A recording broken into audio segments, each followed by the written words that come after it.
Lazada bonus. Shop on 11th November.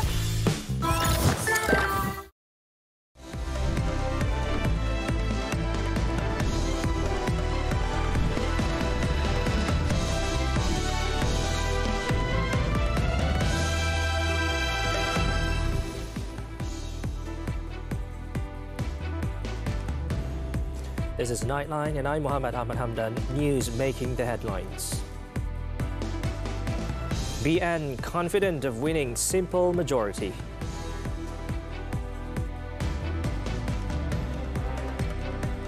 And Malaysia crowned Sultan Azlan Shah Cup champions for the first time.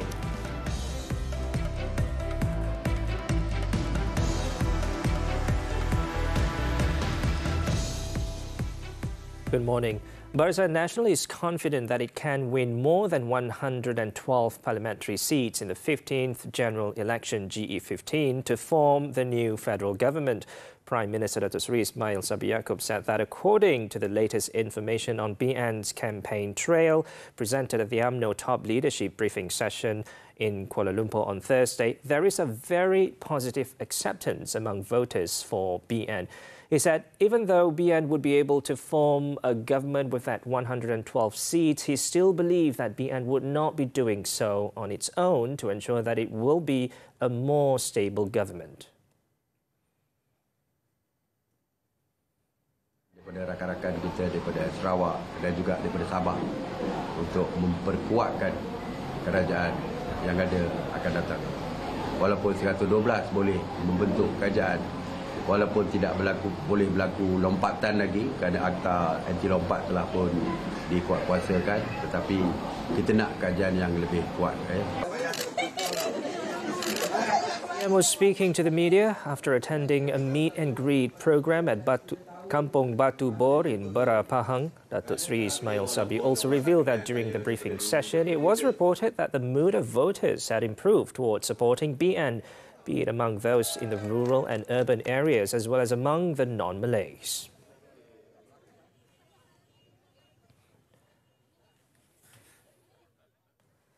The Keluarga Malaysia policy introduced by Prime Minister Datuk Seri Ismail Sabri when he took office in August last year has received the thumbs up from Malaysians. According to a survey by research firm Ilham Centre, the policy was generally welcomed by Malaysians. However, Datuk Seri Ismail Sabri would need a full term if he wants to develop the policy to its full potential after the 15th general election GE15. The study, titled Public Perception Towards the Malaysia Government and Keluarga Malaysia Policy, involved 1,211 respondents from across Peninsular Malaysia. Based on results of the study, most respondents accepted the ideas of Keluarga Malaysia as a vehicle for unity, with 75.8% agreeing that the spirit of Keluarga Malaysia can maintain peace and harmony. 58.5% of respondents also agreed that the Keluarga Malaysia policy is capable of preventing disintegration in society or racially induced riots in the country. The research firm added despite becoming Prime Minister for only 13 months, the government led by Datuk Seri Ismail Sabri implemented various initiatives and programs under the Keluarga Malaysia policy, such as one-off assistance and subsidies to reduce the prices of goods, which eased the burden of the people facing rising cost of living. It also said that Datuk Seri Ismail Sabri's achievements during his short tenure should still be recognised as a successful term, considering the successful track record and significant development towards repositioning the country back on the right track. BN is consistent in naming Datuk Seri Ismail Sabri Yaakob as its candidate for Prime Minister. The coalition's chief, Datuk Seri Ahmad Hamidi, said the decision was clear and there was no need for anyone to speculate otherwise. Dan tentunya apabila parti UMNO membuat keputusan, Barisan Nasional membuat keputusan, kita akan terus komited untuk menentukan bahawa Perdana Menteri kita adalah Perdana Menteri yang sedang menjalankan tugas dengan baik di Putrajaya sekarang ini. Jangan timbul spekulasi. Jangan timbul ramalan, jangan cucuk mencucuk di kalangan kami. We have no problem at all. He said this in his speech when meeting with the Tangga Batu parliamentary seat BN election machinery in Taman Bukit Terendak, Sungai Udang, where he also launched the Tangga Batu BN Communications BNcom team. Meanwhile, the BN chief urged voters not to choose parties such as Pakatan Harapan, which he said had failed to help the rakyat.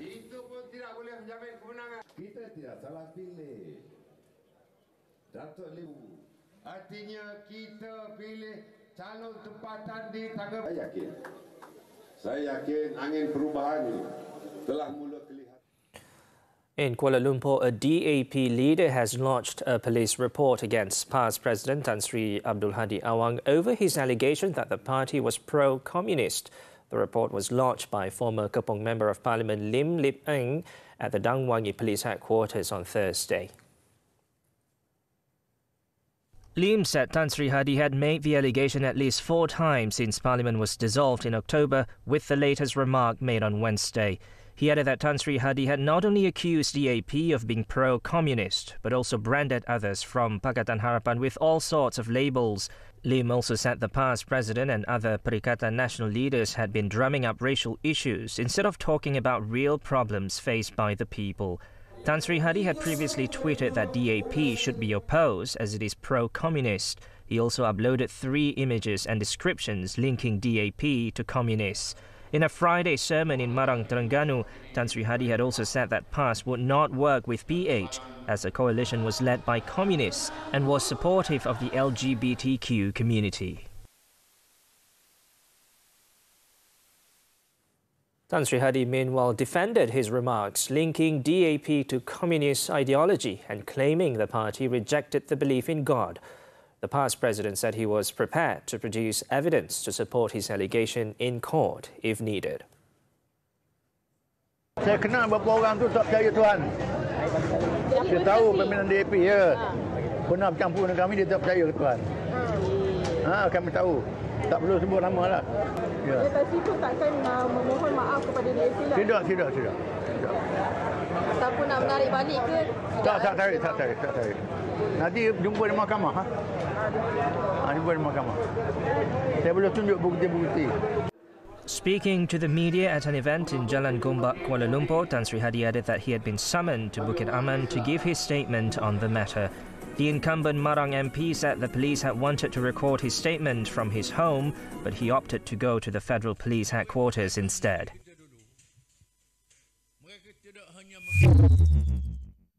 Meanwhile, PH Chairman Datuk Sri Anwar Ibrahim has clapped back at Tan Sri Hadi for taking digs at him in the latter's ceramah during the GE15 campaign. He also slammed the past president for being a hypocrite, despite preaching about Islam and claiming to fight for Malay rights. Kamu duta khas, ambil RM60,000 sebulan, mesyuarat parlimen pun tak pergi, tak rasa salah. Dan orang ni pula, mana? Ya, bila kita tangkap, dia kata kita anti ulama. Saya bukan anti ulama. Saya anti tokoh politik, termasuk yang bertopengkan agama. However, the PKR president maintained that he did not criticize PAS and its members as a whole, unlike PN chairman Tan Sri Muhyiddin Yassin, who in the past had labelled PAS as a party of religious deviants. Now, here's a message to employers whose employees are unable to report for duty just because they had to go to the polling stations to vote. They cannot impose any penalty or make any deduction from their employee salary. According to Human Resource Minister Datuk Sri M. Saravanan, errant employers could be hauled up under the Election Offences Act 1954. The HR Minister said that every employer shall, on polling day, allow every elector in his employ a reasonable period for voting, and no employer shall make any deduction from the pay or other remuneration of any such elector, or impose upon or exact from him any penalty by reason of his absence during such periods. Datuk Sri Saravanan said employers should discuss with employees regarding the option of giving time off or leave to allow them to exercise their right. He said employers could give reasonable time off for workers whose polling stations were located nearby their workplace. They can also give a day off for workers who have to vote in areas located far away from their workplace.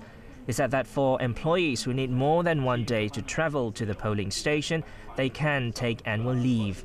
He added that employers could be fined up to 5,000 ringgit or sentenced to a jail term of up to 1 year if they refuse to allow their employees to exercise their right.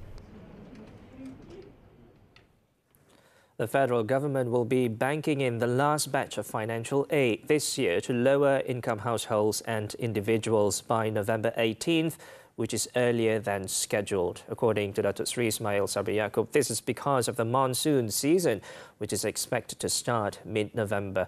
Speaking in Bera Pahang, the Prime Minister said the 2.1 billion ringgit Bantuan Keluarga Malaysia BKM payment is to benefit 5.2 million recipients.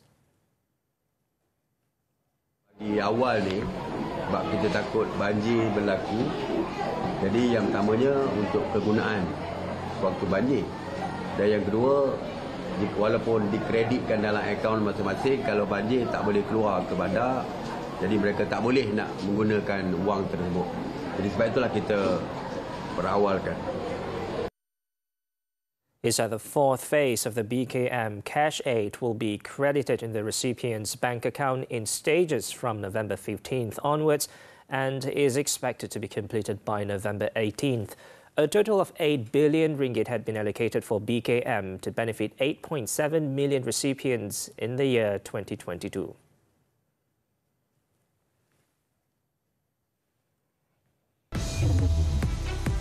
Still to come, at least 10 killed in Maldives building fire. Don't go away.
To the foreign front, Joe Biden hailed a good day for democracy after a surprisingly strong performance in midterm elections, with Republicans inching toward a slim majority in only one chamber of Congress. Speaking at the White House on Wednesday, the US president said the results so far had made him breathe a sigh of relief. While we don't know all the results yet, at least I don't know them all yet, here's what we do know. While the press and the pundits are predicting a giant red wave, it didn't happen. I thought we were going to do fine. While any seat lost is painful, some good Democrats didn't win the last night. Democrats had a strong night.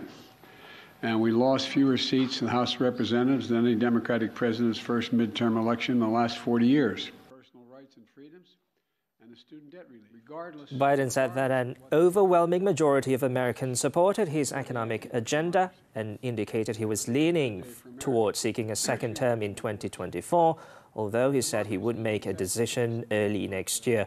Republican strategists had been hopeful of sweeping victories, given that inflation is at a 40-year high and Biden's approval ratings are relatively low.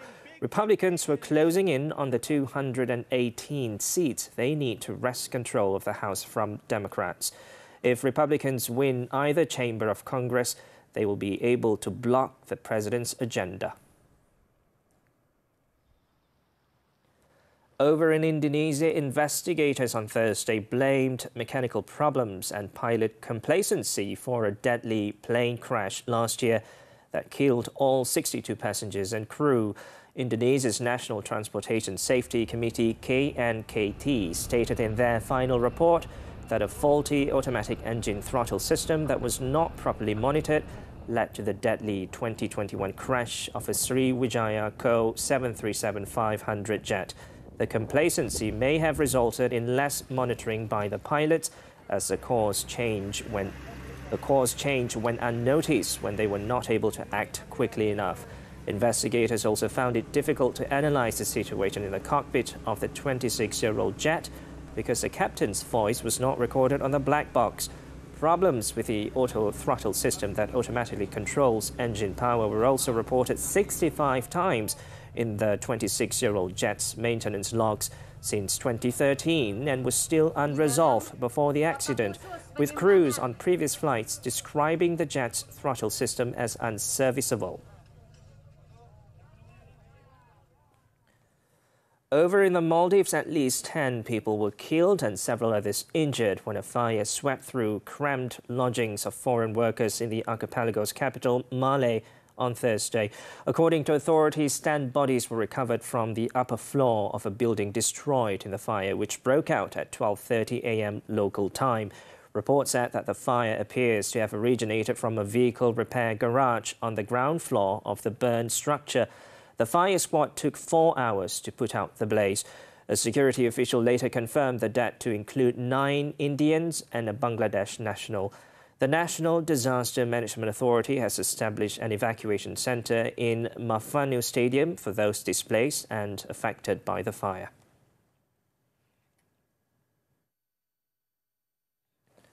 Now, dozens of works by artists, including Paul Cézanne and Vincent van Gogh, fetched a total of $1.5 billion at an auction of the late Microsoft co-founder Paul Allen's vast collection of paintings and sculpture. Works by George Seurat, Paul Cézanne, Vincent van Gogh and Gustav Klimt all sold for over $100 million on a record-shattering night at Christie's in New York. Christie's had initially estimated that the 150-plus works would sell for a combined $1 billion, but the landmark sum was exceeded even before the conclusion of day one. The night's single biggest sale was Seurat's Les Pazuz ensemble, the petite version, which fetched over $149.2 million, almost 5 times the previous record for the French artist's work. Spanning 500 years of art history, art from Allen's collection is being offered over the course of 2 nights, with all proceeds going to philanthropic causes.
Union Berlin dropped more points. Action from the German Bundesliga when we return. Penemuan kotak permainan.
Sultan Azlan Shah Cup.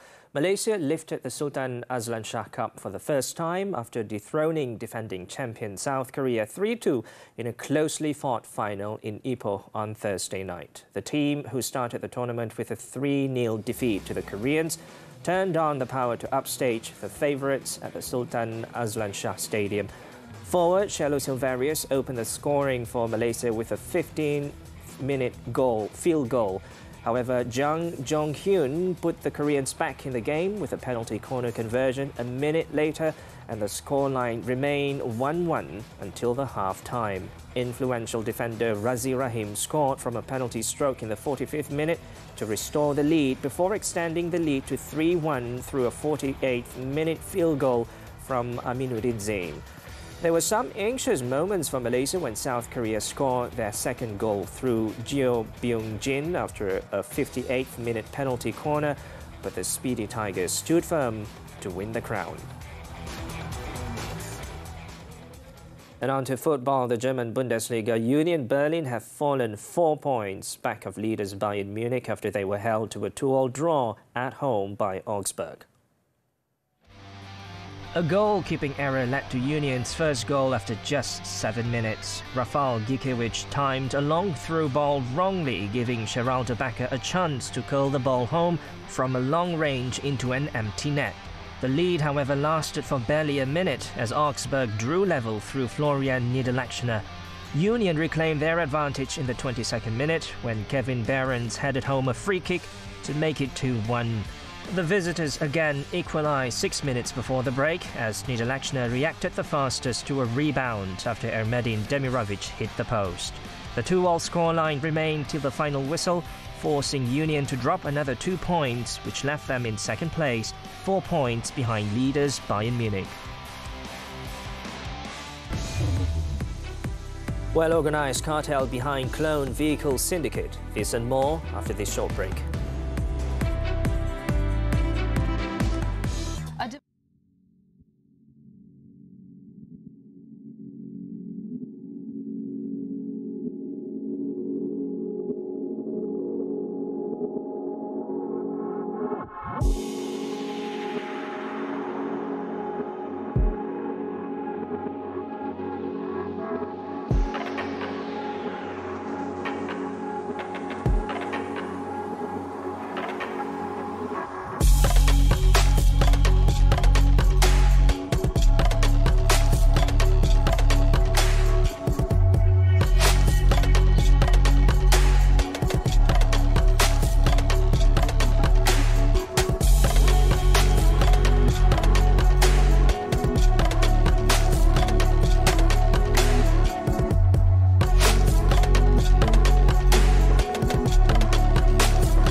Geostrategist Dr. Azmi Hassan joining us virtually.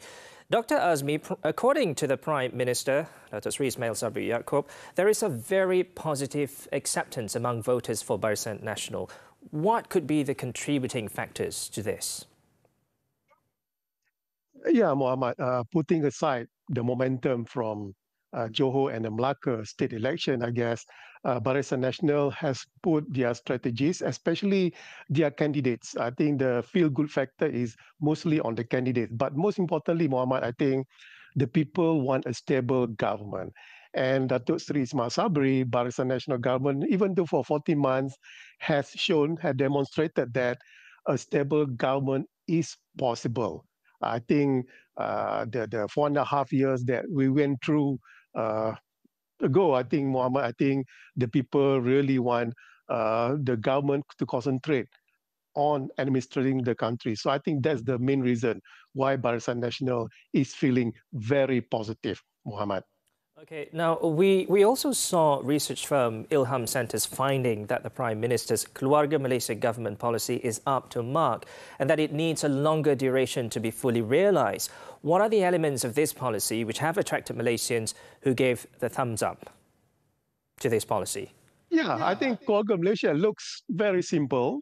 It looks very timid, but I guess after Datuk Seri Ismail Sabri took over the prime ministership from Tan Sri Mahyudin, we went through a very difficult time after lockdown.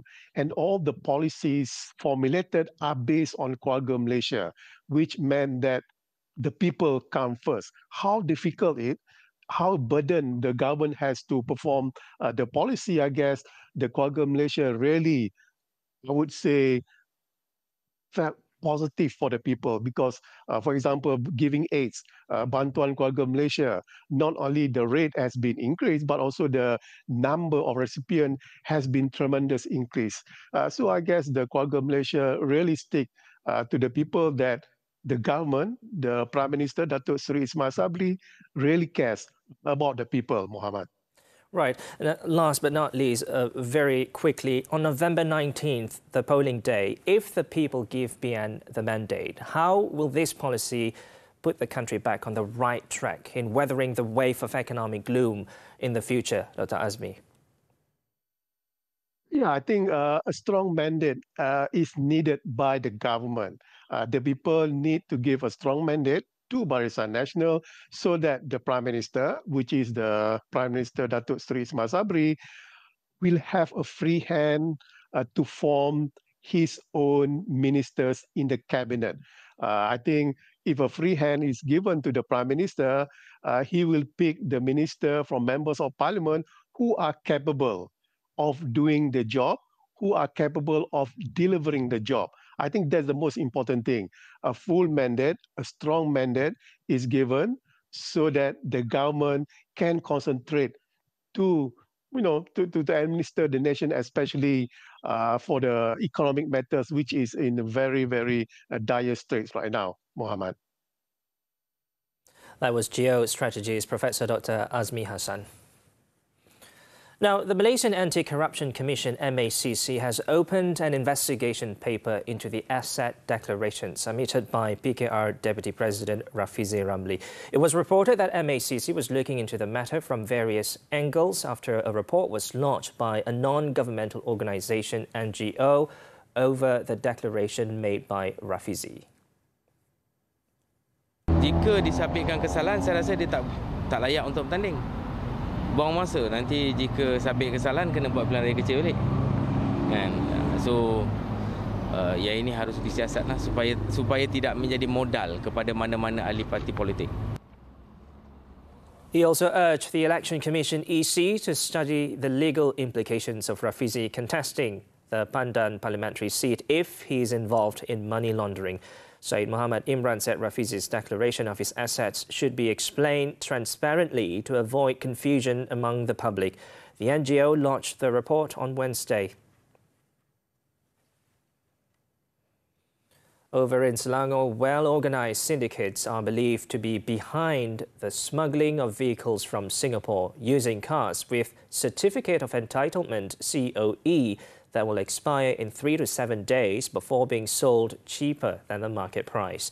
Road Transport Department RTD Senior Director for Enforcement, Datuk Lokman Jama'an, said the vehicles are being sold between 3,000 and 5,000 Singapore dollars to buyers via various social media platforms.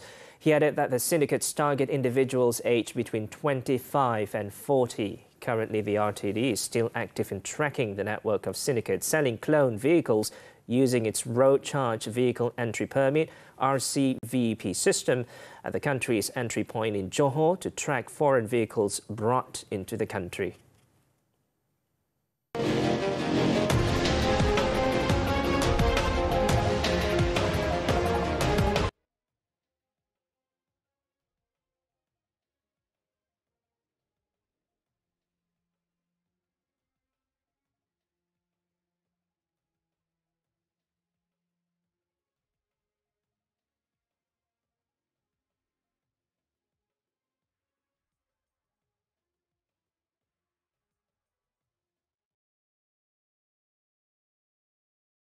As we wrap up Nightline this time around, let's take a look at Van Ho Alive, an exhibition that amalgamates a novel technological assembly in a museum environment in a single fusion that seeks to delve into the work, history and soul of a genius of all ages. With that, I'm Muhammed. I'm Hamdan. Thank you for watching. Stay safe and have a great week ahead.